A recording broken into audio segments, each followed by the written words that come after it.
जिंदगी के सफर में कुछ मंजर ऐसे होते हैं जो सबसे मुनफरिद होते हैं, सबसे अलग, सबसे जुदा। ऐसा ही खुश रंग मंजर रावलपिंडी की कॉलेज रोड पर वाक़े जमजम कैफे में दोस्तों की महफिल का था। ये उन दिनों की बात है जब मैं गॉर्डन कॉलेज में एमए इंग्लिश का तालिब इल्म था। ये 70 की दिहाई का जिक्र है। कॉलेज के बाद हमारा डेरा कॉलेज रोड पर वाक़े जमजम कैफे में होता। कैफे क्या था? एक वसी हॉल था जिसके बाहर शहतूत का एक तनावर दरख्त था जिसकी छांव में कुर्सियां बिछी होती। यहाँ पर हर रोज बाकायदगी से दोस्तों की महफिल जमती, जिसमें कभी कभार हमारे कॉलेज के असातिज़ा भी शरीक हो जाते। उन महफिलों में हर तरह की इल्मी और अदबी मौज़ूआत ज़ेर बहस आते। अंग्रेजी और उर्दू में शाया करदा किताबों और अदीबों पर गुफ्तगू होती। अब पीछे पलट कर देखता हूँ कि उन महफिलों में बैठने वाले सारे लोग बिखर गए हैं। जहाँ जमजम कैफे होता था अब वहाँ एक मार्केट बन चुकी है, लेकिन ये उन दिनों का तज़किरा है जब जमजम कैफे अपनी पूरी आबोताब से मौजूद था। कैफे में कांच के छोटे गिलासों में चाय सर्व की जाती। कैफे की एक और कशिश ये थी कि यहाँ आप अपने मनपसंद गीत सुन सकते थे। कैफे का मालिक तनवीर भट्ट कागज की पर्चियों पर गीतों की फरमाइश वसूल करता और पलक झपकने में रिकॉर्डों के ढेर से मतलूबा रिकॉर्ड निकाल कर चलाता। गर्मियों में शाम के वक्त बाहर कच्ची जमीन पर पानी का छिड़काव किया जाता। मुझे याद है इन्हीं महफिलों में पहली बार मैं ज़फ़र इकबाल की शायरी से मुतारफ हुआ। हमारा एक दोस्त शायरी की एक किताब आबे रवां लाया था, जिस उसने एक गज़ल सुनाई तो हम सब चौंक उठे। ये उर्दू गज़ल का नया लहजा था। इस बात को 4 दिहाइयां गुजर गईं, लेकिन इस गज़ल के ये शेर मेरे हाफ़िज़े में अब भी महफूज हैं। कहीं पर्वतों की तराइयों पे रिदाए रंग तनी हुई, कहीं बादलों के बहिश्त में गुले आफताब खिला हुआ। ये महक जो तीर की तरह मेरे मशामे जामे दर आई है, इसी बाग में है यहीं कहीं वो सिया गुलाब खिला हुआ। उसी जर्द फूल की बद्दुआ है ज़फ़र ये दिल की फुसुर्दगी, मेरा मुंतज़िर रहा मुद्दतों जो पसे नकाब खिला हुआ। ये उर्दू गज़ल में एक जुदागाना उसलूब और मुनफरिद डिक्शन थी। इसी महफिल में हमारे दोस्त ने ज़फ़र इकबाल की एक और गज़ल सुनाई जिसका मतलब उर्दू के मकबूल तरीन अशार में शामिल है। यहाँ किसी को भी कुछ हस्बे आरज़ू न मिला, किसी को हम न मिले और हमको तू न मिला। एमए इंग्लिश करने के बाद बतौर लेक्चरर मेरी पहली अपॉइंटमेंट गवर्नमेंट डिग्री कॉलेज मंडी बहाउद्दीन हो गई। ये उस जमाने में खामोश और पुरसुकून जगह हुआ करती थी। उन्हीं दिनों नवाज़िश अली जो उर्दू के मारूफ नक्काद हैं, मंडी बहाउद्दीन के एक और कॉलेज में उर्दू के लेक्चरर तैनात हुए थे। शाम को हम दोनों वक्त गुजारने के लिए एक शायर हकीम साहब के मतब चले जाते, जहाँ कुछ और लोग भी आते जो ज्यादातर शायर होते। मैं उस महफिल में नौवारत था। पहले ही दिन सब ने अपनी अपनी शायरी सुनाई और फिर मुझे कहा गया। मैंने कहा मैं शायर तो नहीं हूँ, लेकिन आप चाहें तो किसी के 2-3 अशार सुना सकता हूँ। सब बोले बिल्कुल जरूर। मुझे याद है उस रोज मैंने ज़फ़र इकबाल के 3 अशार सुनाए थे। मुस्कुराते हुए मिलता हूँ किसी से जो ज़फ़र, साफ पहचान लिया जाता हूँ रोया हुआ मैं। बस एक बार किसी ने गले लगाया था, फिर इसके बाद न मैं था न मेरा साया था। मौजे हवा से कांप गया रूह का चिराग, सैले सदा में डूब गई याद की धड़क। ये अशार सुनने के बाद मुझे महफिल में इज़्ने बारियाबी मिल गया। 1980 की दहाई में मेरी तकर्री अल्लामा इकबाल ओपन यूनिवर्सिटी में हो गई। इत्तफाक से जिस ब्लॉक में तीसरी मंजिल पर इंग्लिश डिपार्टमेंट के दफातर थे, उसी ब्लॉक में दूसरी मंजिल पर उर्दू डिपार्टमेंट था, जिसमें उस वक्त के मारूफ नक्काद नज़ीर सिद्दीकी साहब भी पढ़ाते थे।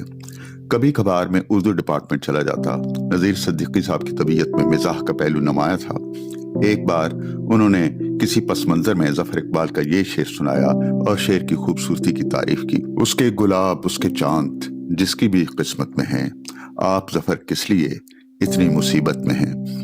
अल्लामा इकबाल ओपन यूनिवर्सिटी में आने के बाद मेरा रुझान अंग्रेजी लिसानियात लिंग्विस्टिक्स की तरफ हो गया। बाद में यूनिवर्सिटी ऑफ टोरंटो से मेरी पीएचडी की भी लिसानियात में है। यूं लिसानियात के पस मंजर में मैंने ज़फ़र इकबाल की शायरी को पढ़ा तो उसकी नई परतें सामने आईं। ज़बान के हवाले से ये बात अहम है कि ज़बान एक पैसिव या न्यूट्रल चीज नहीं। इमरानियात के दो अहम माहिरीन सैपर और वॉफ की तहकीक के मुताबिक हम जो जबान बोलते हैं वो हमारी सोच पर असरअंदाज होती है। रूसी माहिर नफ्सियात वाइगोट्स्की की किताब थॉट एंड लैंग्वेज जबान की अहमियत के हवाले से एक अहम किताब है। वाइगोट्स्की के मुताबिक लफ्ज इंसानी शऊर की कायनात असगर कॉस्मोस है। जफर इकबाल रवायती उर्दू गजल की उसलूब, मतन और डिक्शन के घड़े घड़ाए सांचों और हदबंदियों में घुटन महसूस कर रहा था। उसका इजहार कई अशार में होता है। हिसारे हब्स में हूँ और हवा होना जरूरी था, वो एक दीवार जिसमें रास्ता होना जरूरी था। रवायत की इस तंगनाई से निकलने का रास्ता कुछ मुख्तलिफ करने का अज़्म था। लफ्जों में, ख्यालात में और इजहार में एक नयापन, लेकिन इसके लिए जरूरी था कि पामार रास्तों से हटकर out of the box Shadab जमीनों का सफर किया जाए। लेकिन रवायत के चुंगल से निकलने के लिए जुर्रत चाहिए, जिसके बगैर तख्लीक का अमल मुकम्मल नहीं होता। जफर इकबाल ने शऊरी तौर पर रवायत के आरामदेह रास्ते के मुकाबिल एक कठिन रास्ते का इंतखाब किया। वो कूंज हूं इस अरसा गहे शाम फलक में, निकली थी कभी आप ही जो डार से बाहर। ख्याल और ज़बान की बहस में जफर इकबाल ने जल्दी ये जान लिया था कि ज़बान का ख्याल की तश्कील और तरसील में बुनियादी किरदार है, और अगर रवायत की जकड़बंदियों से रिहाई मकसूद है तो ज़बान का नया बर्ताव ज़रूरी है। लेकिन ये बात अहम है कि ज़बान का ये इस्तेमाल जफर इकबाल के यहाँ कॉस्मेटिक नहीं, बल्कि इसका ताल्लुक शायर की ज़ात से है। एक लहर है कि मुझ में उछलने को है ज़फर, एक लफ्ज है कि मुझसे अदा होने वाला है। मेरा नया लफ्ज बांधने का जवाब क्या है, अगर मानी वही पुराने निकालता हूँ। शायर और अदीब के लिए एक अहम चैलेंज मानी के इंजमाद यानी फिक्सटी से अपने आप को बचाना है। यहाँ अल्फाज के नए पैरहन मानी के नए रंग रूप लेकर सामने आते हैं। सुनोगे लफ्ज में भी फड़फड़ाहट, लहू में भी परअफशानी रहेगी। हर सच्चा तख्लीककार जब बने बनाए मानूस सांचों से हटकर अपना रास्ता बनाता है तो उसे मुखालफत का सामना भी करना पड़ता है। ये मुखालफत अक्सर उन लोगों की तरफ से आती है जो गोशा आफियत यानी कंफर्ट जोन से बाहर नहीं निकलते। जफर इकबाल इस लिहाज से भी रिवायती शायरों से मुख्तलिफ है कि इसकी शायरी को गाया नहीं गया।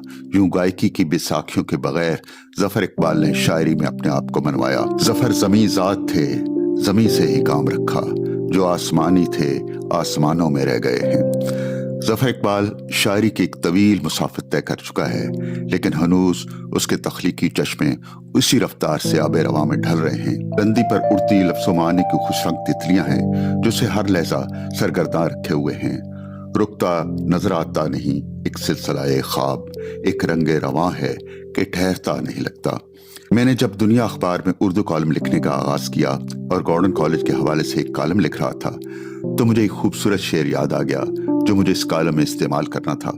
मेरा ख्याल था ये शेर जफर इकबाल साहब का है, लेकिन सोचा क्यों ना कंफर्म कर लिया जाए। शेर ये था, आई ना आवाज में चमका कोई मंजर, तस्वीर सा एक शोर मेरे कान में आया। मैंने जफर इकबाल साहब को फोन किया और उन्हें शेर सुनाकर पूछा, ये आप ही का शेर है ना? वो जवाब में हंसे और कहने लगे, क्या ये शेर किसी और का हो सकता है?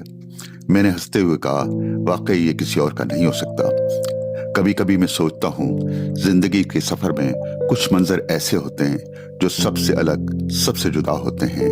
ऐसा ही खुश रंग मंजर जफर इकबाल की शायरी है। शायरी क्या है? एक निखते रंगे रवां है, सबसे अलग, सबसे जुदा।